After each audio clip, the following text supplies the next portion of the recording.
प्रधानमंत्री नरेंद्र मोदी पहुंचे लोकसभा। संसद के शीतकालीन सत्र में लोकसभा की कार्यवाही अनिश्चितकाल के लिए स्थगित।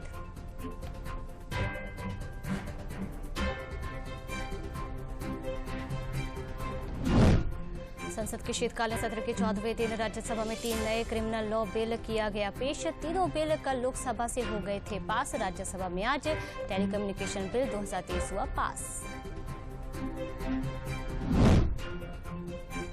राष्ट्रपति द्रौपदी मुर्मू ने हैदराबाद में MNR एजुकेशनल ट्रस्ट के स्वर्ण जयंती समारोह को संबोधित करते हुए कहा कि मैं शिक्षा और स्वास्थ्य से जुड़े कार्यक्रमों को विशेष महत्व देती हूं। शिक्षा के माध्यम से ही जीवन में आगे बढ़ने के द्वार खुले। संसद की सुरक्षा में चूक के मामले में कोर्ट ने 4 आरोपियों को 15 दिनों की पुलिस हिरासत में भेजा। पुलिस ने कहा कि हमें कुछ अहम सबूत मिले हैं।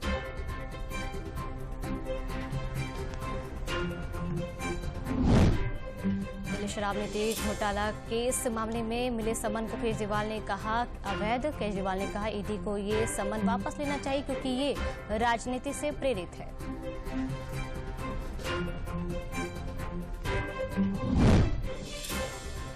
दिल्ली शराब नीति घोटाला केस में स्थानीय कोर्ट ने जेल में बंद आप सांसद संजय सिंह की न्यायिक हिरासत 10 जनवरी तक बढ़ी। दिल्ली की राउस एवेन्यू कोर्ट में 12 दिसंबर को हुई थी पिछली सुनवाई। उपराष्ट्रपति और राज्यसभा के सभापति जगदीप धनखड़ के कथित तौर पर अपमान करने को लेकर जंतर मंतर पर बीजेपी का प्रदर्शन। टीएमसी सांसद कल्याण बनर्जी और कांग्रेस सांसद राहुल गांधी के खिलाफ भाजपा ने किया विरोध प्रदर्शन। भाजपा नेता संबित पात्रा का मिमिक्री मामले में दी प्रतिक्रिया। कहा देश के उपराष्ट्रपति जगदीप धनखड़ के साथ ये व्यवहार राजनीतिक विषय नहीं बल्कि एक संवेदनशील विषय है। संसद की उन सीढ़ियों पर कोई आम व्यक्ति नहीं बल्कि जनता द्वारा चुने गए हैं। दिल्ली में प्रेस वार्ता। भाजपा नेता संबित पात्रा ने अरविंद केजरीवाल को घेरा। कहा शराब नीति घोटाले के सिलसिले में ईडी की छापेमारी से भाग रहे केजरीवाल। संबित ने कहा शराब विपक्षी गठबंधन को जोड़ने वाला फेविकोल है। भाजपा छत्तीसगढ़ में जगदलपुर से नवनिर्वाचित विधायक किरण सिंह देव को बनाया गया नया प्रदेश अध्यक्ष। किरण सिंह देव को बिलासपुर से सांसद अरुण साव के स्थान पर प्रदेश भाजपा अध्यक्ष बनाया गया है। केंद्रीय मंत्री गजेंद्र शेखावत ने दिल्ली में की प्रेस वार्ता। कहा देश में पहली बार ऐसी सरकार बनी है जो भारतीय मानसिकता से ओतप्रोत है। पूर्व सरकारें औपनिवेशिक मानसिकता से थी ओतप्रोत। कांग्रेस अध्यक्ष मल्लिकार्जुन खड़गे कांग्रेस सांसद सोनिया गांधी को 22 जनवरी को अयोध्या में होने वाले प्रतिष्ठा समारोह के लिए दिया न्योता। श्री राम जन्मभूमि तीर्थ क्षेत्र ट्रस्ट ने उन्हें व्यक्तिगत रूप से भेजा निमंत्रण। बिहार के जदयू सांसद सुनील कुमार पिंटू ने विपक्षी गठबंधन की बैठक को बताया फेल। कहा फंड की कमी कारण बैठक सिर्फ चाय और बिस्कुट पर ही रह गई है। राजनीतिक दलों ने उड़ाया मजाक। कोरोना का नया सब वेरिएंट JN1 दुनिया के 40 देशों में फैला। भारत में अब तक इसके 21 केस आ चुके हैं सामने। गोवा में 19 और केरल महाराष्ट्र में एक मामला। केरल में रिपोर्ट हुए कोविड के 300 नए केस। पाकिस्तान सेना प्रमुख के अमेरिकी दौरे पर विदेश मंत्रालय के प्रवक्ता निरिंदम बागची ने कहा कि हां हमने इस संबंध में कुछ रिपोर्ट देखी। आतंकवाद और सीमा पार हमलों के लिए पाकिस्तान के समर्थन को लेकर हमारी चिंता जग जाहिर है। तमिलनाडु के मंत्री पोनमुडी को और उनकी पत्नी को आय से अधिक संपत्ति के मामले में मद्रास उच्च न्यायालय ने 3 साल की कैद और 50 लाख जुर्माने की सजा सुनाई। अपील करने के लिए दिया गया 30 दिनों का समय। लोकसभा में बीजेपी सांसद हेमा मालिनी ने नए आपराधिक लॉ पर की बात। गृह मंत्री अमित शाह से कहा कि नागरिकों की तरह जानवरों की सुरक्षा के लिए भी एनिमल एक्ट 1960 में बदलाव कर नया एक्ट लाया जाए। 24 भाषाओं दिए जाने वाले साहित्य अकादमी पुरस्कार 2023 की हुई घोषणा। 9 काव्य संग्रह, 6 उपन्यास, 5 कहानी संग्रह, 3 निबंध और 1 साहित्यिक अध्ययन को दिया जाएगा ये पुरस्कार। भारतीय कुश्ती संघ के नए अध्यक्ष बने संजय सिंह। पिछली बॉडी में संजय सिंह ज्वाइंट सेक्रेटरी थे। उन्होंने राष्ट्रमंडल खेलों में गोल्ड मेडलिस्ट पहलवान अनीता शोराण को हराया है। सोशल मीडिया प्लेटफॉर्म एक्स के सर्विस से 1 घंटे ठप रहने के बाद फिर से शुरू। भारत समेत दुनिया भर के यूजर्स को आज सुबह करीब 11 बजे से एक्स को एक्सेस करने में हो रही थी समस्या।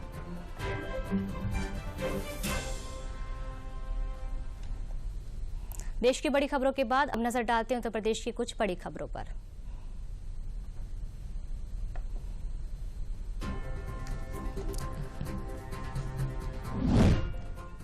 मुख्यमंत्री योगी आदित्यनाथ आज अयोध्या के दौरे पर हैं। मंदिर निर्माण प्रगति और अयोध्या के विकास कार्यों का उन्होंने लिया जायजा।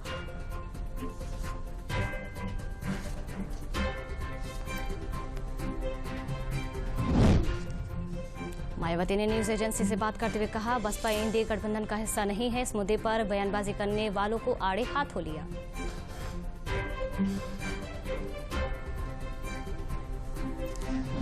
विपक्षी सांसदों द्वारा उपराष्ट्रपति के प्रति व्यवहार को सीएम योगी ने अशोभनीय, असंसदीय, असक्षम्य और आचरण दिया करार। विपक्ष के व्यवहार के सीएम योगी ने की निंदा। ज्ञानवापी मामले में एसआई सर्वे को लेकर आज बड़ा फैसला नहीं आया। अब इस मामले की अगली सुनवाई 3 जनवरी 2024 को होगी। मुस्लिम पक्ष की अनुपस्थिति की वजह से जिला जज ने ये फैसला लिया है। लखनऊ के अकबरपुर में कुकरेल रिवर फ्रंट के दायरे में आने वाली अवैध बस्ती और बाजार पर चला बुलडोजर। कारोबारी और परिवार को 5 दिन के अंदर दुकान और मकान खाली करने का आदेश दिया गया था। केंद्रीय स्वास्थ्य मंत्री के साथ वीडियो कॉन्फ्रेंसिंग के जरिए समीक्षा बैठक में प्रदेश के डिप्टी सीएम ब्रजेश पाठक ने कहा कि किसी भी अप्रिय घटना से निपटने के लिए प्रदेश में स्वास्थ्य विभाग है तैयार। घबराएं नहीं, नया वेरिएंट है काबू में। देश से राम भक्तों को ज्यादा से ज्यादा रामलला के दर्शन कराने के लिए भारतीय रेलवे 1000 विशेष ट्रेनिंग चलाएगा। 19 जनवरी से अयोध्या के लिए ट्रेनें रवाना होंगी और 100 दिनों तक संचालन जारी रहेगा। अयोध्या के मंदिर में दर्शन पूजन के लिए मार्गों पर निर्देश पट्टिकाएं लगाए जाने के दिए गए निर्देश। श्रद्धालुओं की सहूलियत के लिए तमिल, तेलुगु जैसे भाषाओं में लगाई जाएंगी पट्टिकाएं। गोरखपुर में सीएम योगी विकसित भारत संकल्प यात्रा के कार्यक्रम में हुए शामिल। कहा, योजनाओं के लाभ से लोगों का वंचित होना लोकतंत्र पर था गंभीर प्रश्न। 2047 तक भारत को दुनिया की सबसे बड़ी ताकत बनने में सबको देना होगा योगदान। अटल जयंती की पूर्व संध्या पर भव्य अटल गीता गंगा का आयोजन। मुख्यमंत्री सहित वरिष्ठ नेतागण और प्रबुद्धजन करेंगे शिरकत। अटल गीता गंगा में युग कवि कुमार विश्वास करेंगे एकल काव्य पाठ। लखनऊ में सैनिक स्कूल में 18 सितंबर 2023 को संदिग्ध हालात में हुए 11वीं के छात्र ओम बुधोलिया की मौत मामले में वार्डन, स्विमिंग कोच समेत 3 के खिलाफ चार्जशीट दाखिल। उत्तर प्रदेश पुलिस ने जनता की समस्याओं के समय से निस्तारण के लिए पब्लिक ग्रीवेंस रिव्यू पोर्टल को शुरू किया है। लोगों की शिकायत पर अधिकारी की होगी सीधी नजर। इस पोर्टल के जरिए गुणवत्ता और पारदर्शिता बढ़ेगी। आयुर्वेद चिकित्सालयों में चिकित्सा अधिकारियों की कमी दूर होगी। उत्तर प्रदेश लोक सेवा आयोग ने 601 चिकित्सा अधिकारियों की चयन की प्रक्रिया की पूरी, जल्द होगी तैनाती।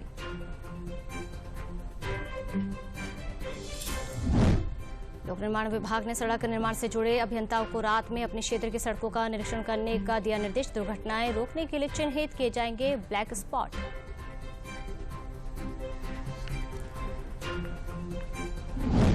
पर्यटन विभाग ने मिर्जापुर के विंध्यवासिनी देवी मंदिर के पास गंगा किनारे पक्का स्नान घाट और पाथवे बनाने को दी मंजूरी। पर्यटन मंत्री ने कहा कि 48 करोड़ रुपए की धनराशि की गई है स्वीकृति। प्रदेश में पहली बार 1 अक्टूबर से शुरू की गई मक्का खरीद है जारी। अब तक 4354 मीट्रिक टन से ज्यादा की हुई मक्का खरीद।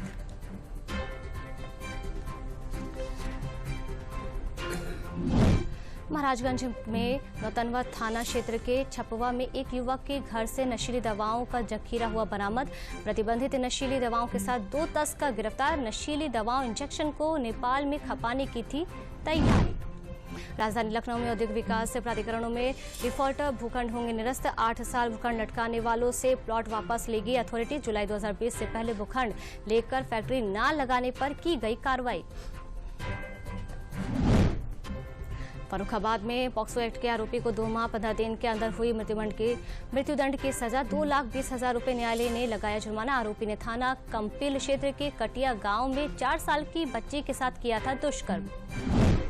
लखनऊ के अलीगंज में क्षेत्रीय सेवा योजना कार्यालय, राजकीय औद्योगिक प्रशिक्षण संस्थान एवं जिला कार्यक्रम प्रबंधन इकाई के संयुक्त तत्वाधान में वृद्ध रोजगार मेले का किया जा रहा है आयोजन। 60 से अधिक कंपनियां कर रही हैं प्रतिभाग।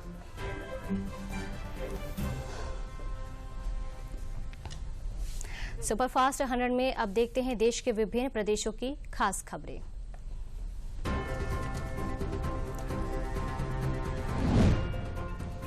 मिमिक्री विवाद पर बीजेपी नेताओं ने टीएमसी सांसद कल्याण बनर्जी और कांग्रेस सांसद राहुल गांधी के खिलाफ विरोध मार्च निकाला। साथ ही भाजपा के प्रदेश अध्यक्ष सम्राट चौधरी ने कहा कि लोग संवैधानिक पद पर बैठे लोगों का सम्मान नहीं कर रहे हैं। आरएसएस प्रमुख मोहन भागवत आज से 3 दिवसीय बिहार दौरे पर रहेंगे। पटना से महर्षि मेही आश्रम भागलपुर जाएंगे। 22 दिसंबर को महर्षि मेही आश्रम में संतों से मिलेंगे। मध्य प्रदेश के मुख्यमंत्री मोहन यादव ने भोपाल के जवाहरलाल नेहरू कैंसर अस्पताल में मुख्यमंत्री आश्रय गृह का औचक निरीक्षण किया और कंबल वितरित किए। राजस्थान के मुख्यमंत्री भजनलाल शर्मा ने जयपुर में पूर्व मुख्यमंत्री अशोक गहलोत से उनके आवास पर शिष्टाचार मुलाकात की। प्रदेश के मुद्दों पर चर्चा की।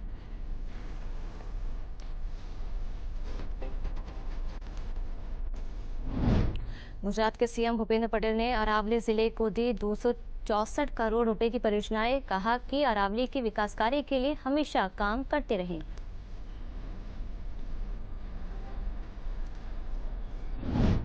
केरल के तिरुवनंतपुरम में पिनाराई सरकार के खिलाफ प्रदर्शन कर रहे केरल छात्र संघ के सदस्यों को तितर बितर करने के लिए पुलिस ने किया लाठीचार्ज। बाद में पुलिस ने उन्हें हिरासत में ले लिया। महाराष्ट्र के मुख्यमंत्री एकनाथ शिंदे ने कहा, हमारा हिंदुत्व विकास का हिंदुत्व है। महाराष्ट्र में सरकार स्थापित करने के बाद सभी वर्गों का विकास हो, राज्य का विकास हो, यही हमारी सरकार का काम है। ये आम आदमी की सरकार है। राजस्थान के मुख्यमंत्री भजनलाल शर्मा, उप मुख्यमंत्री दिया कुमारी और डॉक्टर प्रेमचंद बैरवा ने दिल्ली में प्रधानमंत्री मोदी से की मुलाकात।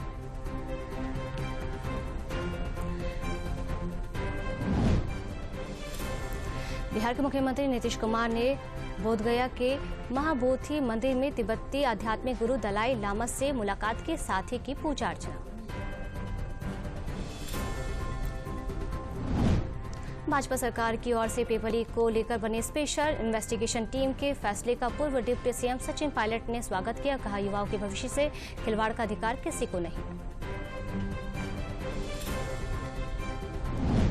हरियाणा विद्यालय शिक्षा बोर्ड ने हरियाणा अध्यापक पात्रता परीक्षा 2023 अभ्यर्थियों को दी बड़ी राहत। 17 और 18 दिसंबर को बायोमेट्रिक वेरिफिकेशन में गैर हाजिर रहने वाले अभ्यर्थियों को बोर्ड ने दूसरा मौका दिया है। केंद्रीय स्वास्थ्य मंत्रालय द्वारा कोविड-19 के नए वेरिएंट JN.1 के लिए नया अलर्ट जारी हुआ है। जम्मू कश्मीर के अस्पताल में नए वेरिएंट के खिलाफ लड़ने की तैयारी की जा रही है। क्रिसमस से पहले बेंगलुरु के फिनिक्स मॉल ऑफ एशिया में देश का सबसे ऊंचा क्रिसमस ट्री लगाया गया। इस ट्री को खूबसूरती से सजाया गया है।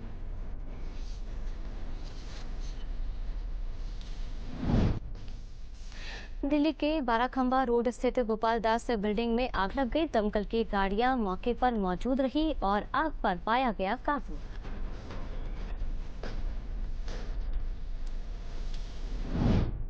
उत्तराखंड हाई कोर्ट ने अंकिता भंडारी हत्याकांड के मुख्य आरोपी पुलकित आर्य की जमानत याचिका खारिज कर दी। हाई कोर्ट ने आरोपों को गंभीर बताते हुए आरोपियों को जमानत देने से इनकार कर दिया। हरियाणा में हिसार जिला प्रशासन एवं भारतीय रेड क्रॉस सोसाइटी द्वारा आयोजित दिव्यांगजनों के कल्याणार्थ बहुउद्देशीय कैंप में फैली व्यवस्थाओं से नाराज दिव्यांगों ने हंगामा कर दिया। त्रिपुरा के अगरतला में सूचना और सांस्कृतिक मामलों के कार्यालय में आग लग गई। घटना की जानकारी मिलते ही दमकल की गाड़ियां मौके पर पहुंची। आग पर काबू पा लिया गया।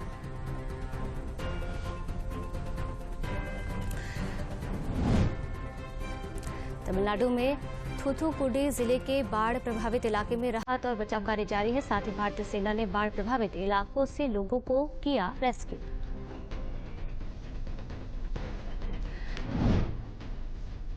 राष्ट्रीय राजधानी दिल्ली में रात के दौरान तापमान में गिरावट दर्ज की जा रही है। बढ़ती ठंड के बीच बेघर लोग रैन बसेरे का सहारा ले रहे हैं।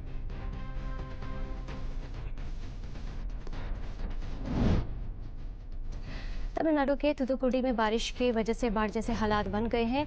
तिरुनेलवेली थूथुकुडी राजमार्ग पर बारिश की वजह से सड़कों पर जल भराव हुआ है।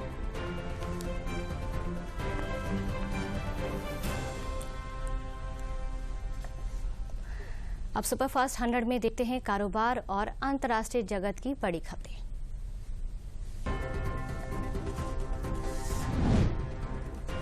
ऑनलाइन खरीदारी को सुरक्षित बनाने के लिए भारतीय रिजर्व बैंक ने card on file tokenization creation facility की सुविधा शुरू की। इस सुविधा की मदद से ग्राहक आसानी और सिक्योरिटी के साथ ऑनलाइन शॉपिंग कर सकते हैं।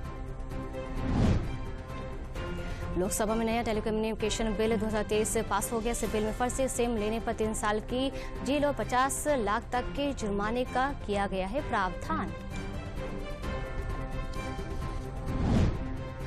पैसों की तंगी से जूझ रही स्पाइस जेट को बड़ी राहत मिली है। मुंबई के कारोबारियों हरिहर और प्रीति महापात्रा ने इस एयरलाइन में लगभग 1100 करोड़ रुपए का निवेश करने का फैसला किया है।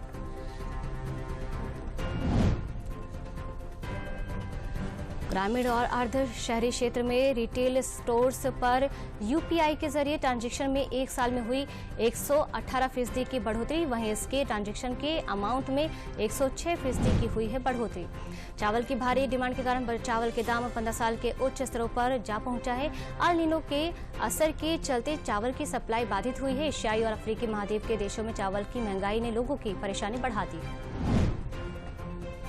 एप्पल अपना 4th जनरेशन एयरपोर्ट 2024 में करेगा लॉन्च। ये एयरबड कंपनी के आईफोन 16 के साथ हो सकता है लॉन्च। ब्लूमबर्ग की एक रिपोर्ट के मुताबिक एप्पल इस एयरपोर्ट को 2 वर्जन और 2 प्राइस ऑप्शन के साथ करेगा लॉन्च।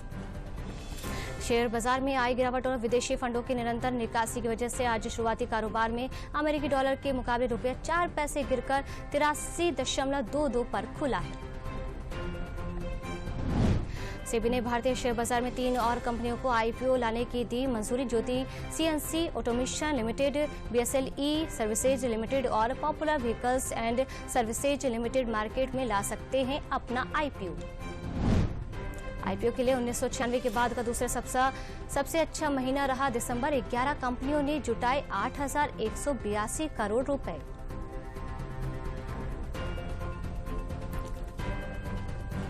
दुनिया के सबसे बड़े टेक कंपनी गूगल को लगा एक और करारा झटका। कंपनी पर अमेरिका की एक अदालत ने करीब $70 करोड़ का जुर्माना लगाया। इसमें से $63 करोड़ 10 करोड़ लोगों को बांटे जाएंगे।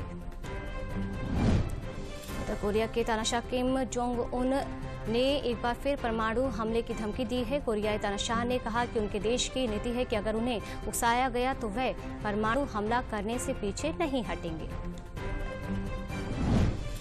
अमेरिकी जनगणना ब्यूरो द्वारा जारी अनुमान के मुताबिक अमेरिका में अप्रवासियों की संख्या इस साल 2 दशकों में उच्चतम स्तर पर पहुंच गई है। इससे देश की कुल आबादी में वृद्धि हुई है। अमेरिका में 16 लाख नए लोग शामिल हुए हैं। अमेरिकी विदेश सचिव एंटनी ब्लिंकन ने कहा कि भारत और अमेरिका की साझेदारी गहरी होती जा रही है। देश ने क्वाड के माध्यम से भारत, जापान और ऑस्ट्रेलिया के साथ सहयोग बढ़ाया है। क्वाड ऑस्ट्रेलिया, भारत, जापान और अमेरिका के बीच एक राजनयिक नेटवर्क है। पाकिस्तान के पूर्व प्रधानमंत्री नवाज शरीफ इस्लामाबाद में पीएमएलएन कैडर को संबोधित करते हुए भारत की सराहना के साथ ही कहा कि आसपास के देश चंद्रमा पर पहुंच गए हैं, लेकिन पाकिस्तान अभी भी धरती से उठ नहीं पाया है।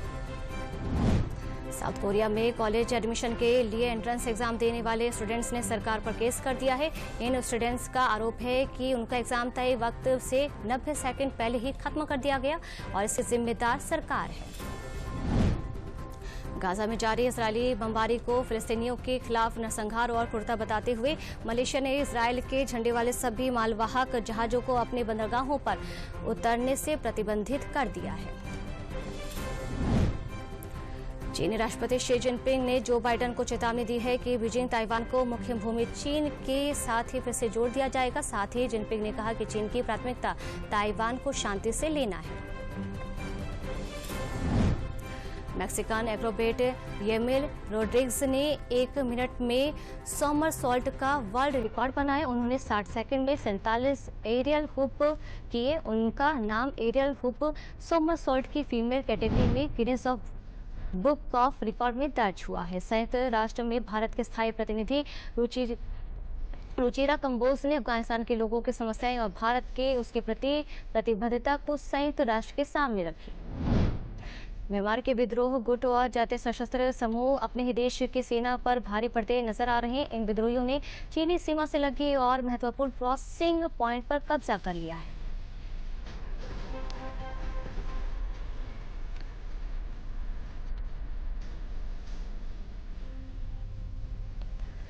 सुपरफास्ट 100 में अब देखते हैं खेल और सिनेमा जगत की खास खबरें।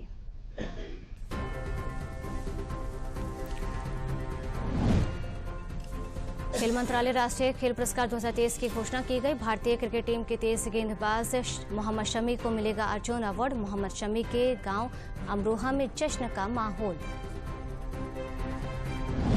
बैडमिंटन युगल में भारत का नाम रोशन करने वाले सात्विक और चिराग को मिलेगा खेल रत्न अवार्ड। राष्ट्रपति द्रौपदी मुर्मू 9 जनवरी 2024 को वितरित करेंगी राष्ट्रीय खेल पुरस्कार। भारत और दक्षिण अफ्रीका के बीच 3 वनडे मैचों की सीरीज का तीसरा और आखिरी मुकाबला जारी। निर्णायक मुकाबले में साउथ अफ्रीका ने टॉस जीतकर भारत को दिया बल्लेबाजी का न्योता।